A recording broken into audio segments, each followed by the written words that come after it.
Okay, and we are back in round 5 of the Paragon Games Sapphire Open. We have Andrew Woodyard and Dan Schuler both on a winning in here. So Andrew was just here in a nail-biting game, and it looked like he was clean into the top 8, but because Dan picked up an unintentional draw sometime during this event, both of them need to play for their spot in the top 8 this time. So Andrew's opened up with a Gataxian Probe as he's on the play, revealing a hand stacked with some Tron lands, Expedition Map, and Chalice the Void. So Blue Tron is not favoured against Infect. It doesn't have much in the way of removal. Chalice of the Void is going to be one of the most important cards in this matchup, as it can preemptively shut off a lot of Andrew's defensive spells, his pump spells, and a lot of his creatures. Okay, so seeing that in the opening hand will be something that Andrew's going to have to think about when he navigates the rest of this game. Let's find So rather than actually deploy the Chalice of the Void, Dan went with a Spatial Contortion, which is a one of the powerful additions to the Blue Tron strategy coming out of the Battle for Zendikar block, because being able to cast it out of colorless mana and remove a creature is really, really helpful, because he obviously doesn't play any other colors, given that he's just blue, just blue Tron, rather than the red-green Tron we saw earlier today. Yeah, so those decks would get access to cards like Pyroclasm.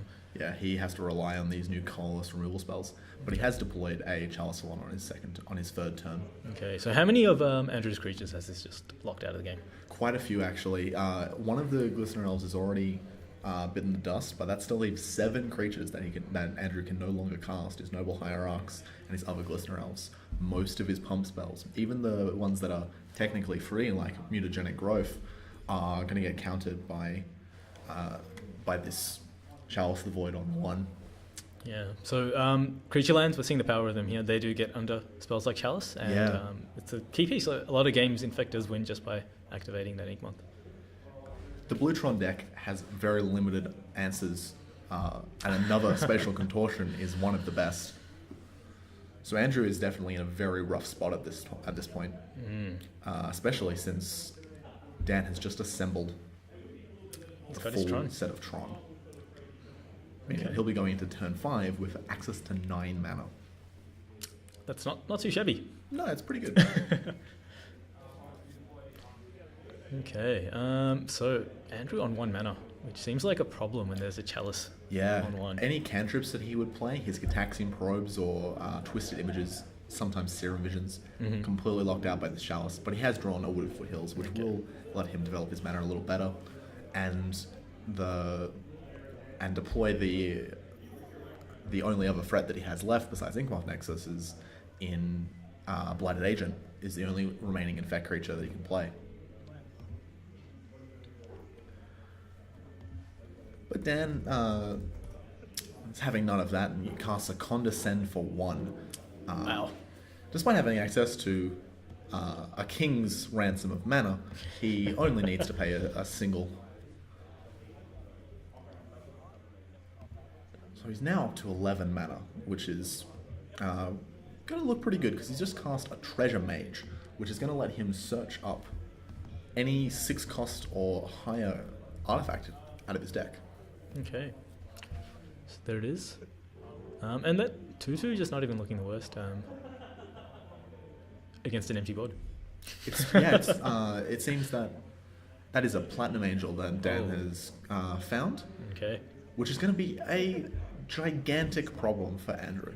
His deck being a incredibly linear combo deck, basically. Even though it's attacking with its creatures, it's combining a bunch of pump spells into a 1-turn kill. It doesn't have any way of casting a spell and getting that Platinum Angel off the board in game 1. And of course what Platinum Angel does is it means that its controller cannot lose the game. Not just that, the opponents can't win the game either. Yeah. So unless Andrew has a way to get this creature off the board, he can't win. Which is a pretty bad spot for him. Yeah. He does have an additional Inkmoth Nexus, so he can interact with the Platinum Angel in combat, but Dan doesn't seem particularly interested in actually sending that into Rumble. It's much safer just sitting on his side of the board, chilling out and keeping him completely safe. And here we're seeing another reminder from the Eldrazi Winter. We have got the Thought-Knots here coming down, and that's removing that. One of the ways that the Inkmoth could have interacted with that Angel. That Becomance is gone. One of the few spells that Andrew would be able to cast underneath this chalice. Even when it costs 1 mana, its converted mana cost remains 6. Okay, so Andrew's been fighting, but Dan's just been kind of stripping this hand apart and chipping away with that Treasure Mage and Thought-Knots here. There certainly doesn't look like there's much of a chance for Andrew to dig himself out of it, but he is definitely spending as much time as possible to find it. Yep. And so, I mean, Blue Tron, not the most common deck. It could also be that, I mean, Andrew will keep playing this game out to see what he can. Okay, he just shows us a handful of 1-drop spells. Yeah, most of which would be able to cast pretty cheaply. A numerous mutagenic growths in his hand. Right. Just because it costs 2 life doesn't mean that it's getting through the chalice. Yep. Okay. Alright, going to sideboarding. So, what could Andrew possibly do here? What are his options? So, the way that matchup played out is a little bit unusual. Dan is only playing 2 copies of Chalice of the Void, and it's by far his most powerful card in the matchup. It's entirely possible that Andrew is going to bring in those Nature's Claims, because they do have utility outside of being unable to destroy a Chalice, as they are 1-drops. Mm-hmm. So he can use them as an answer to a Platinum Angel that's naked, that doesn't have the Chalice protecting it. He can use it to destroy Expedition Maps. He might also be interested in bringing in those Spell Piercers. The Blue Tron deck has a decent amount of spell-based interaction, and being able to fight that is valuable to him. But Dispel, for a similar reason, would be a consideration. Okay. But realistically, his sideboard is not well set up to fight Chalice of the Voids and Platinum Angels. Alright, so I guess the plan would be to just get in under Tron Almost before certainly. it gets a chance to go over the top. Like we said, there's only 2 Chalice of the Voids in Dan's deck, and he really needs to hope that Dan doesn't draw them. Yep, okay. How about on Dan's side? So Dan has quite a lot more things going on here. He is going to want to bring in a lot more removal, because his counterspells, his remands, his condescends are of substantially lower value given how low to the ground the Infect deck is. Almost all of its spells cost 1, which is why we saw him lose that Chalice in the previous game. But Dan is almost certainly going to be interested in bringing in those Dismembers, the extra Spatial Contortion, the Warping Whales, possibly even the Echoing Truth. He also is almost certainly going to bring in that Spellskite. The amount of pump spells that the Infect deck plays, having a Spellskite in play means that you get to suck them up and make the Spellskite bigger instead of their game-ending Infector. Yeah. Yeah, I think I've seen Spellskites end many a game against Infect decks. Dan has a lot of very powerful tools, but the inherent clunkiness of his strategy and the fact that he's trying to play with 6, 10, 12 mana at a time might spell disaster for him if Andrew just plays Glistener Elf on turn 1 and threatens lethal on turn 2. Yep. I think it's a pretty safe assumption that Bottle Gnomes will not be in Dan's deck for this matchup. His life total is at a much, much lower risk here than in basically any other matchup. Okay, and the game is underway. Andrew is choosing to play now. Which makes perfect sense. Yeah. He wants this speed, this tempo, this velocity. Yep. The extra card is not what this matchup is going to be about for him. Okay, Andrew's choosing to keep, and Dan is mulliganed.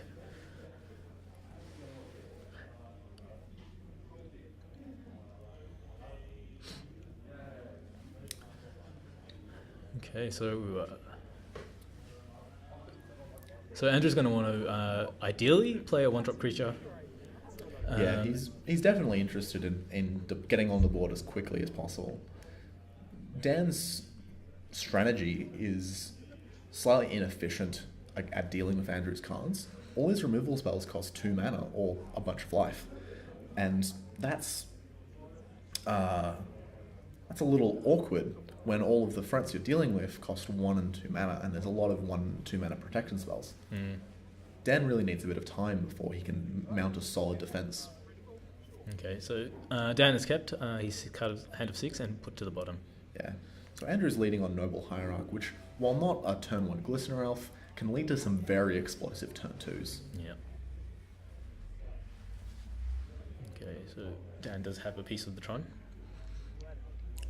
And Blighted Agent. Now, Blighted Agent is... not only is it an Infect creature, it can't be blocked. So even if Dan were to present Spellskites, Treasure Mages, other defensive bodies, Blighted Agent is getting through and inexorably making Infect damage.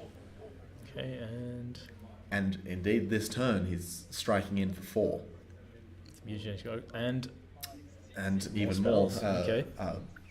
a Blossoming Defense, I believe. Okay, that's a new card from our recent set. Anna Vines. Anna Vines kicked.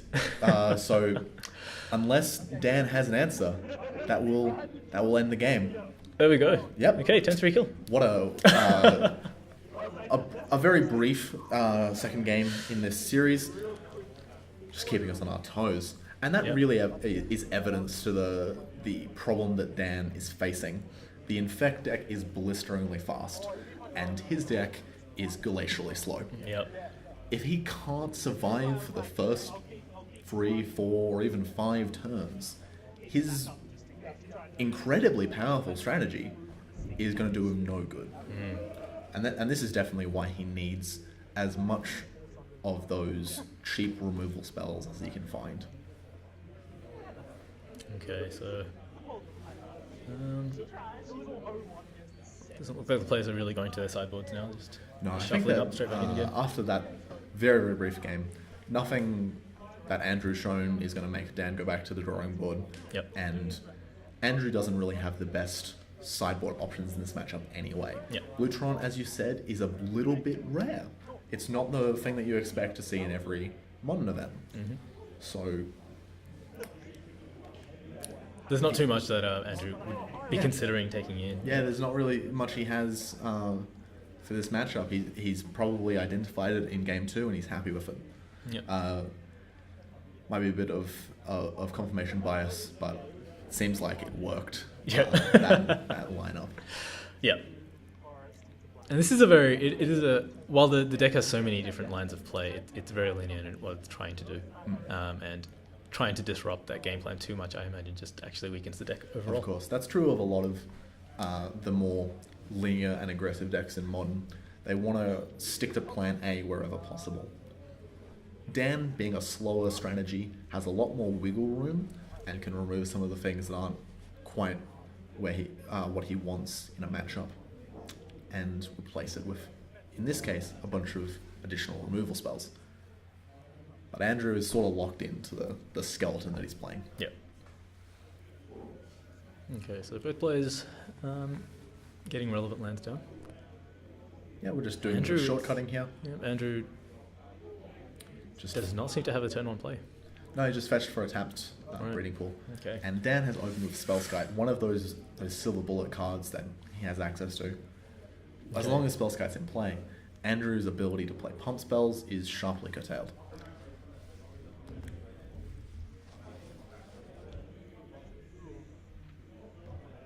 And there it is. So a 2 mana 0/4. You can spend 1 blue or 2 life to change the target of a target spell to Spellskite.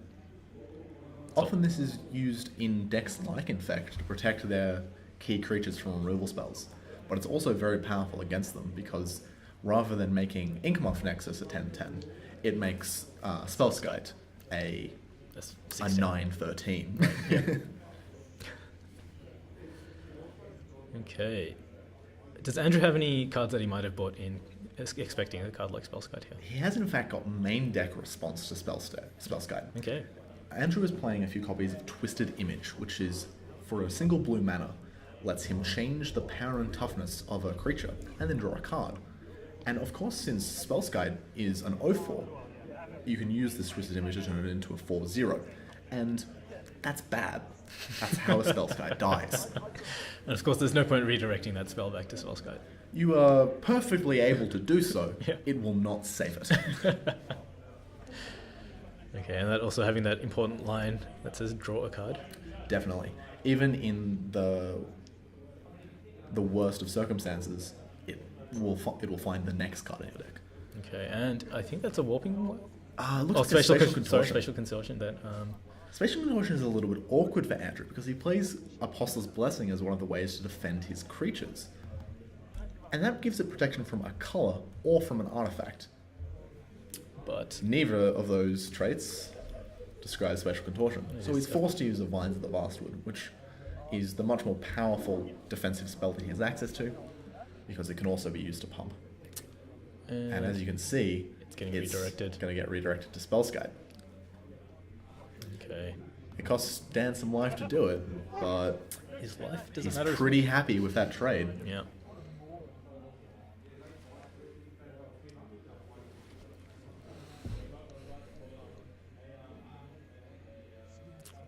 And yeah, Dan's just sort of getting along, hitting his land drops, finding his pieces. Yeah, this game he doesn't have an early Tron, which is fine for him. He's not particularly worried about this game taking a long time. Okay. And he's And used what was a that? Condescend to counter that Glistener Elf, setting the value of X to 2.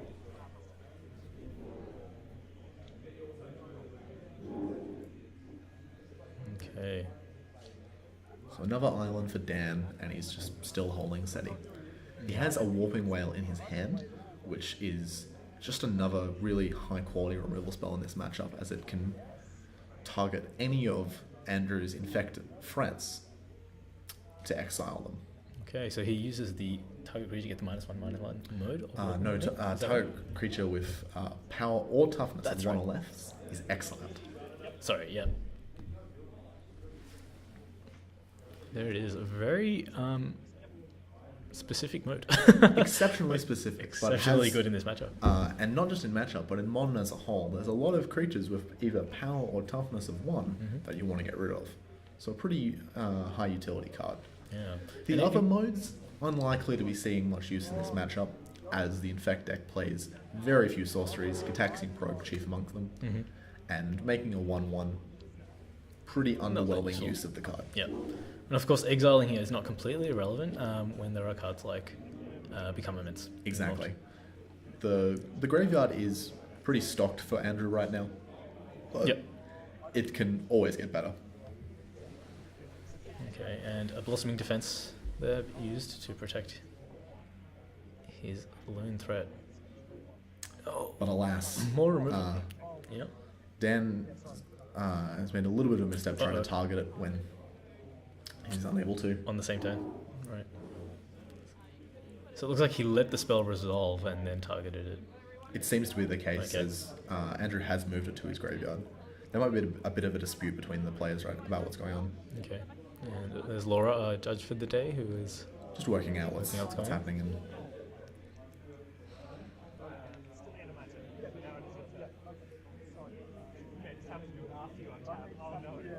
Okay, so it looks like they just back up.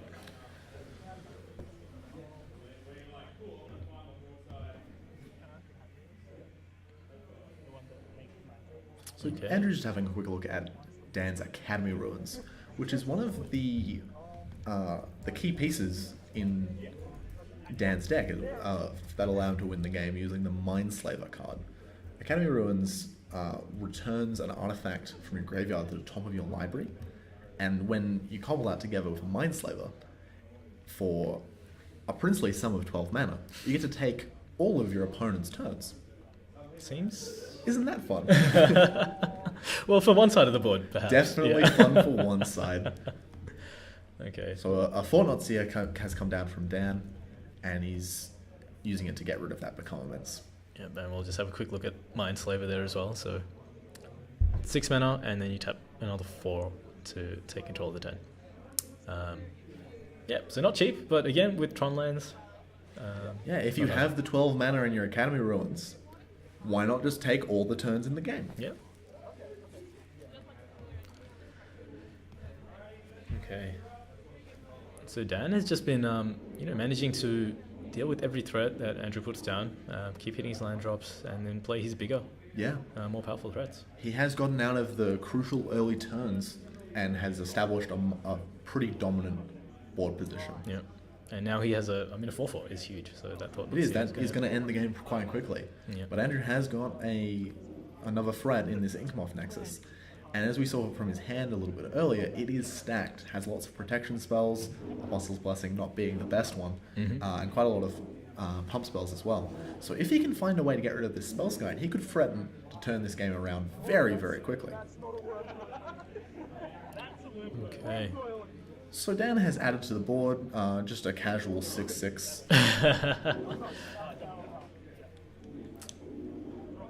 In this matchup, the Wormcoil Engine's lifelink, again, less Doesn't matter relevant. as much, His yeah. life total is not as crucial here as it would be against a lot of other really aggressive strategies. Okay. And again, Wormcoil being colorless, again, can be relevant. Cards like Apostle's Blessing can be used to create an unblockable creature. Well, in actuality, Apostle's Blessing is very good against Wormcoil because it can also grant protection from artifacts. Oh, it can too. Sorry, my bad. No, it's very, very poor against Fortnite Seer, Right. who is neither coloured or an artifact, Yep. and those spatial contortions from earlier. But the Wormcoil and the Spellskite will not be able to block a creature that has been given protection. That's true. From good old Apostle's Blessing. Apostle's Blessing. Yep.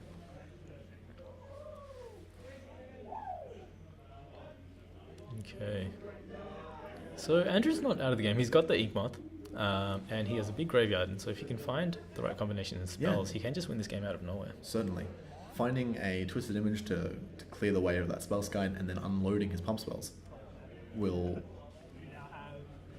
So is it, a bit confusingly, Dan has got different arts for his Tron pieces, which is good fun for all involved. Yeah. So having now assembled the Urzatron, he can tap them for a truly absurd amount of mana, casting Ugin the Spirit Dragon of 3 of his lands. It looks like he's... I assume he's used the Bolt there. Yeah, he's used the roll of ability by the looks of things, increasing Ugin's loyalty and dealing 3 damage to that Noble Hierarch. Okay, and most likely he'll be coming in for 10 damage on top of that with these creatures. Very likely. This game, it has really not gone the way that Andrew wanted it to, I'm sure. But of course, if he has the right combination of rips, he could very suddenly change that.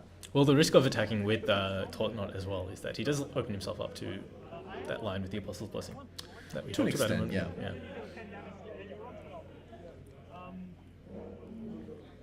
I believe he has no... Oh, he has 1 card in hand?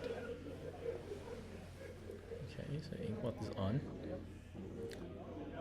Is that Pendelhaven? Yep, Pendelhaven activation, Might of Old Crow's activation. Okay. But Redirects. Dan redirects it, understandably. And another one. Yeah, he's got to try. Yep.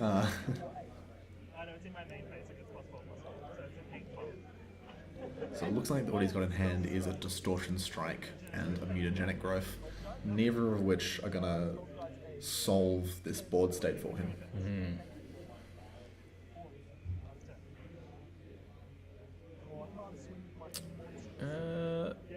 All his permanents are tapped. It's true, and that Planeswalker does deal 3 damage. And there you go. So that is game goes to Dan. Alright, so despite winning that nail-biting game last round, Andrew's actually going to have to sweat it out to see if he makes the top 8. Wow. Okay, but Dan has locked himself in. He has. So He's congratulations to him. To get into the top 8 guaranteed, so we will be seeing some more of him later in the day. Okay, yep. Okay, so congratulations to Dan and bad luck to Andrew there. Fought hard, but had to battle through maybe a bit too much that round.